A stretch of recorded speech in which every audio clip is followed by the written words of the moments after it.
இந்த சென்னையில உனக்கு என்ன கஷ்டம் வந்தாலும் நீ கவலைப்படாத. இந்த அண்ணன் நான் இருக்கேன். நீ எப்ப வேணாலும் நம்ம ஆபீஸ்க்கு வா. இந்தா புடி.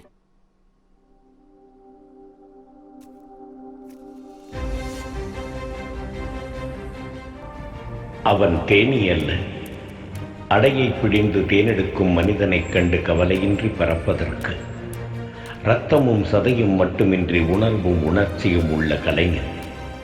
தன் கதை களவாடப்பட்டு பாராட்டுக்கள் தகுதியற்றவர்களுக்கு போய் சேரும்போது கருச்சிதைவு செய்யப்படும் கருவறைக்குள் முட்டி மோதி கரைவது போல் சொல்ல வழியின்றி உள்ளுக்குள் குமுறுகின்றான். காலம் இப்படியே போகாது. வந்ததை எண்ணி அழுது கொண்டே இருக்காமல் வருவதை எண்ணி சிரித்தால் சோதனைகள் சாதனைகளாகும். பட்டை தீட்டத் தெரியாதவன் களவாடியது வைரக்கல்லே ஆனாலும் தரம் தாழ்ந்து கூழாங்கல்லாய் ஒளியிழந்து போகும். அப்படித்தான் களவாடப்பட்ட கதையும். பணத்திற்காக கதையை திருடும் கயவனை விட பாலுக்காக சதையை விற்கும் விபச்சாரியே மேல்.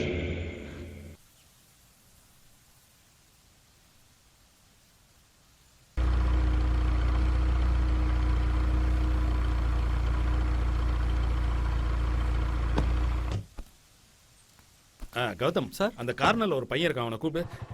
டேய் தம்பி, இங்க வா.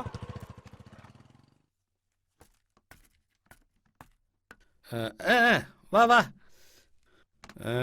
என்னையா நம்ம ஊருக்காரர? என்ன உன் ப்ரொடியூசர் என்ன பெரிய படம் தான் பண்ணுவாராமா? சின்ன படமெல்லாம் பண்ண மாட்டாரோ? இங்க பாரு தம்பி, கதை உன் குழந்தை, உன் இன்சியலா தான் வைக்கணும். அவன் இன்சியல வைக்க பார்க்கறானே, அதுக்கு முன்னாடி நம்ம வச்சிருவோமா? நம்ம வைக்கிறோம், வா.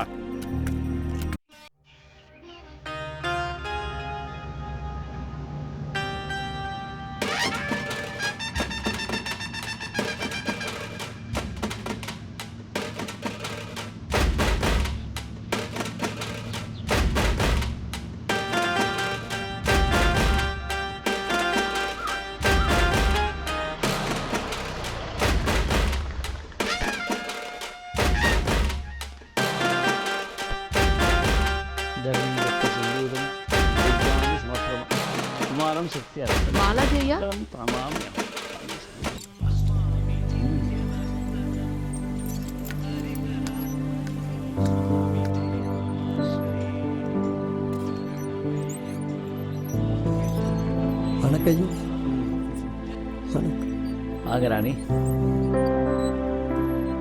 வணக்கம் ஐயா. உட்காருங்க. அப்புறம் ராணி, சினிமாவுக்காக கலை சேவைகள் எவ்வளவோ பண்ணிட்டு இருக்கீங்க. கேள்விப்பட்டேன், எல்லாம் தெரியும். சினிமா உலகம் வாழணுமா? நிச்சயமா. எவ்வளவோ திறமையானவங்க எவ்வளோ பேர் இருக்காங்க. அவங்க திறமையெல்லாம் வெளில கொண்டு வரதுக்கு இந்த கலை உலகத்தில் திரை உலகம் தான் ரொம்ப முக்கியம். அதுக்கு நல்லாவே பண்ணிட்டு இருக்கீங்க. இன்னும் நல்லா பண்ணுங்க. கண்டிப்பா ஐயா. சொல்லுங்க. அது விஷயமா தான் ஐயா உங்ககிட்ட பேசணும்னு. சொல்லுங்க. இது என் பையன் விஸ்வாங்க ஐயா. எத்தனையோ தடவை அவனை கூட்டுவான்னு சொல்லிருக்கேன். இன்னைக்கு தான் கூட்டு வந்திருக்கேன். இவரு டைரக்டர். வணக்கங்க ஐயா. அதாங்க ஐயா, பசங்கள்லாம் சேர்ந்து ஒரு சின்ன ப்ராஜெக்ட் ஆரம்பிச்சிருக்காங்க. ப்ரொடியூசர் கோதண்டம் உங்களுக்கு தெரியும் இல்லையா? கோதண்டம் சினிமாவுக்கே ஒரு தண்டம். விடுங்க, சொல்லுங்க, என்னாச்சு? அதாங்க ஐயா, கம்மியான பட்ஜெட்ல பசங்க ஒரு படம் பண்ணணும்னு ரெடி பண்ணி நேத்து ஒரு பூஜை போட்டாங்க. நல்ல விஷயம். அந்த நேரம் பார்த்து அந்த கோதண்டம் வந்து பெரிய பிரச்சனை பண்ணிட்டாருங்க ஐயா. ஓஹோ. கதை ரொம்ப நல்லா இருக்கு, பிடிவாதமா இருக்காரு. இந்த பசங்களோட வாழ்க்கையும் அதுலதான் இருக்குங்க ஐயா. மணி ஐயா,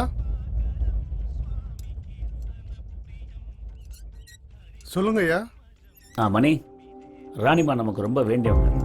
இந்த பசங்கள்லாம் சேர்ந்து ஒரு படம் எடுத்துட்டு இருக்காங்க. சரிங்க ஐயா. ஷூட்டிங் ஃபுல்லாக கூட இருந்து என்ன கேட்குறாங்களோ எல்லாத்தையும் கொடுத்து ஒரு குண்டூசி அளவு கூட பிரச்சனை வரக்கூடாது.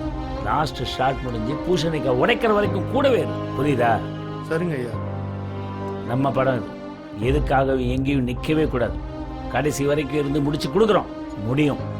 ராணிமா, மணி உங்க கூட வருவான் படம் முடிகிற வரைக்கும். அவங்க கூடவே இருந்து எல்லாத்தையும் அவன் செஞ்சு முடிப்பான். சரியா? ஐயா. கவலைப்படாதீங்க, நம்பிக்கையோட போங்க, வெற்றி தான். எதா இருந்தாலும் எனக்கு ஃபோன் பண்ணுங்க, நான் மலைக்கு போயிட்டு வந்துடுறேன். சரியா? வாங்க. ரொம்ப நன்றிங்க ஐயா.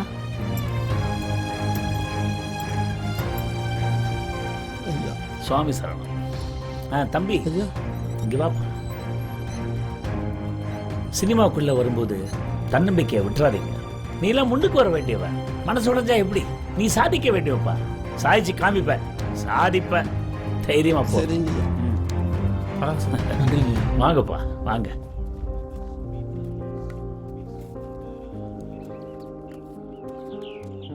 உடனே பாத்துக்கிறேன் ஐயா. டைரக்டர் சார், நடந்த எல்லாத்தையும் மறந்துருங்க. பாலாஜி சாரை எனக்கு 10-15 வருஷமா தெரியும். பல நல்ல படங்கள் வர அவர் காரணமா இருந்திருக்காரு. அது மட்டும் இல்லாம கலைத்துறையில நிறைய பேர் அவர் வளர்த்து விட்டுருக்காரு.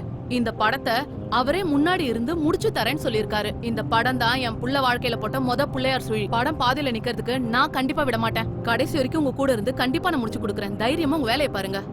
ரொம்ப நன்றிங்க மேடம். இருக்கட்டும் சார்.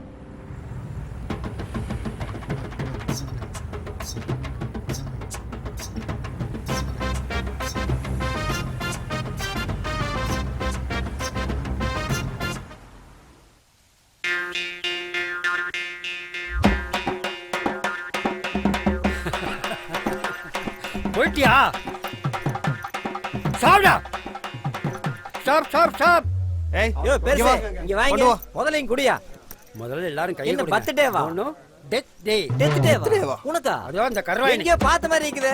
போய்ட்டானா? கொஞ்சம் நஞ்ச பேசினா அதான் போய் சேர்ந்துட்டான். வீட்டை விட்டு ஒரே ஒரு படம் எடுத்தேங்க.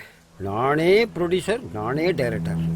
கண்ணா பின்னான்னு பேசி அந்த படத்துக்கு தியேட்டருக்கு ஒருத்தன் வர முடியாம பண்ணிட்டாங்க. சரி சரி. ப்ரொடியூசரா வந்த நானு இன்னைக்கு 100க்கும் 200க்கும் அலையறேங்க. சினிமாக்காரனோட சாபம் தான் எல்லாமே. அவனோட டெத் நான் கொண்டாடுவேன். கொண்டாடுவேன். கொண்டாடியா? அது அவர் எடுத்த படத்தோட போஸ்டர். ஆக்சன்.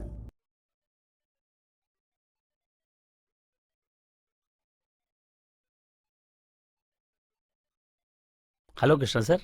சொல்லுங்க பாலாஜி. இப்போ ஒரு முக்கியமான விஷயமா தான் உங்களை பார்க்க வரலான்னு இருக்கேன் சார். படம் ஏதோ சொன்னீங்களே, எப்படி வந்திருக்கு? கண்டிப்பாக ரொம்ப நல்லா வந்திருக்கு சார். ரொம்ப. ஆமாம் சார், அது விஷயமா தான். ஒரு படத்தை எடுத்து முடிச்சுட்டு வெளியில கொண்டு வர முடியாம தவிச்சிட்டு இருக்காங்கல்ல, அவங்க அத்தனை பேருக்கும் நம்ம ஓடிடி பெரிய சப்போர்ட்டா இருக்கும்.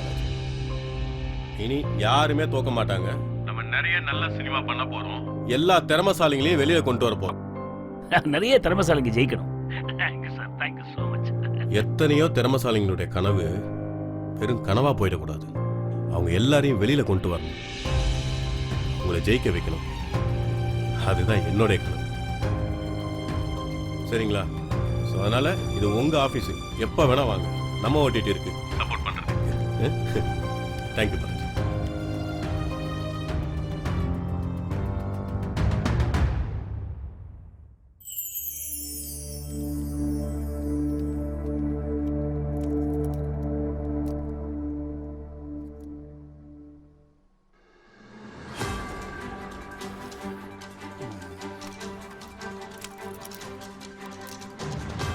சொல்லுபா. வணக்கம். நாளைக்கு வரேன். சாதிக்கணும் நினைக்கிற எல்லாருக்கும் இன்னைக்கு கொஞ்சம் அல்டிமேட் கோல்ட் ஆஸ்கர் அவார்டு தான். அப்படி ஒருத்தரை தான் நாம இப்ப சந்திக்க போறோம். யாருன்னா கழுமரம் படத்தின் இயக்குனர் சேது அவர்கள். வணக்கம் சார். வணக்கங்க சார். உங்க படத்தோட எக்ஸ்பீரியன்ஸ் சொல்லுங்க சார். கழுமரம்னாலே கஷ்டம் தானுங்க மேடம். படம் எடுக்கணும்னா கொஞ்சம் கஷ்டப்பட்டு தான் ஆகணும்.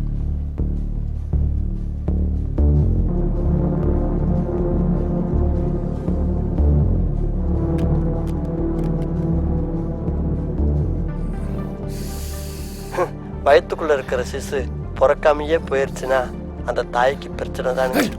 அது மாதிரிதான் எத்தனையோ இயக்குநர்களும் ப்ரொடியூசர்களும் நம்பிக்கையோட எடுக்கிறாங்க. அவார்டெல்லாம் ஒன்றும் வேண்டாங்க. படம் ரிலீஸ் ஆனாலே அந்த இயக்குனருக்கு பெரிய அவார்டு தாங்க. Super sir.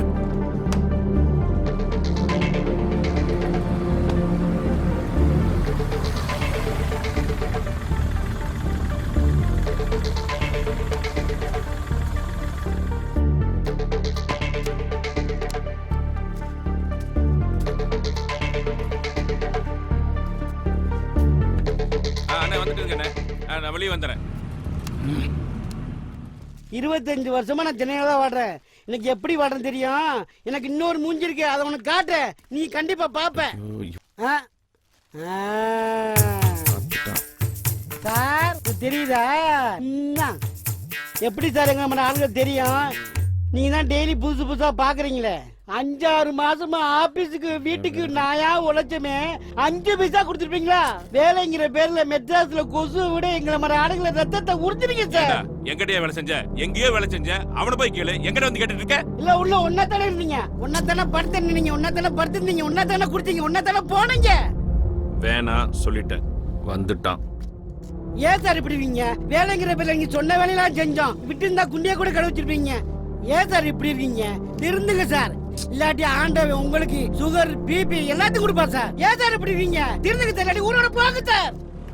என்ன முட்டை போண்டா, பெரிய பெரிய ஆளு கூடலாம் தொடர்பு வச்சு நின்று பேசிட்டு இருக்க? அவன் பெரிய ஆளுடா, நான் தானே பெரிய ஆளு. பையன் ஆளையும் பார்க்கும் போதே தெரியுது பெரிய ஆளுன்னு. பப்ளிக்ல நின்று இப்படி ஓப்பனா பேசிட்டு இருந்தீங்கன்னா சினிமா வாய்ப்பு மட்டும் இல்ல, அம்மா ஹோட்டல்ல சாப்பாடு கூட கிடைக்கும். புரியுதா? என்னங்கிற கேகே நகர்ல அன்னதானம் போடுறாங்க, வரியா? நானும் வரேன். சரி வா. நீ அங்க போய் விட்டுரு. எதையும் விட மாட்டோம். பிடிச்சிட்டியா? நல்லா பிடிச்சிக்கடா. சார் வரேன் சார். சார் சரவணா, அவனே வச்சு சொல்லுங்க. சுகர் வரும், பிபி வரும். நாளைக்கு நான் கடிச்சு நான் படிக்கும். அண்ணே எங்கடா இருக்கீங்க? கொஞ்சம் சீக்கிரம் வாங்கண்ணே. எவன் என்ன திட்டிட்டு போயிட்டு இருக்கான். போடா அண்ணே 10 நிமிஷம் நான் வெளியே நின்னுட்டு இருக்கேன். ப்ளீஸ் கொஞ்சம் சீக்கிரம் வாங்கண்ணே.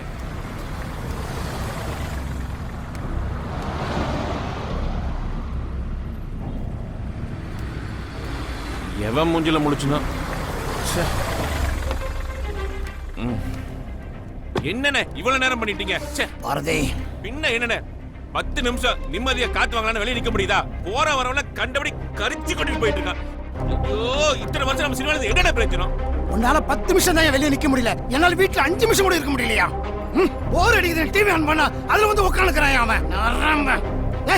வண்டி விடுறான். அவனை சும்மா விடக்கூடாதுண்ணே, ஹோட்டலுக்கு விடுங்கண்ணே. அங்க போயிட்டு அவன் என்ன பண்ணலான்னு உட்காந்து யோசிப்போம். விடக்கூடாதுண்ணே.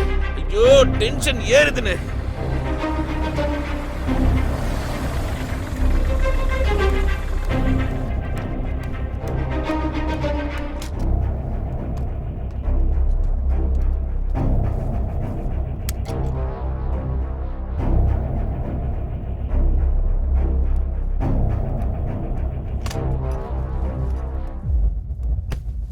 பாத்தீங்களா பாத்தீங்களா? அடுத்த படையில வேற அவன் போட்டு தொலைஞ்சிட்டான். பார்த்தேன் பாரதி, பார்த்தேன். சிங்க மாதிரி இருந்தவன வீட்டுக்கு போக முடியாம என்ன ரூம் போட வச்சிட்டான் பாரதி. அசிங்கப்படுத்திட்டானே, அவனை விடக்கூடாதுண்ணே. ஐயோ, எரியிற இடத்துல எண்ணெய் ஊத்தாதையா, ஊத்து. போதும் பாரதி, போதும். இந்தாங்கண்ணே, குடிங்கண்ணே. இரு பாரதி.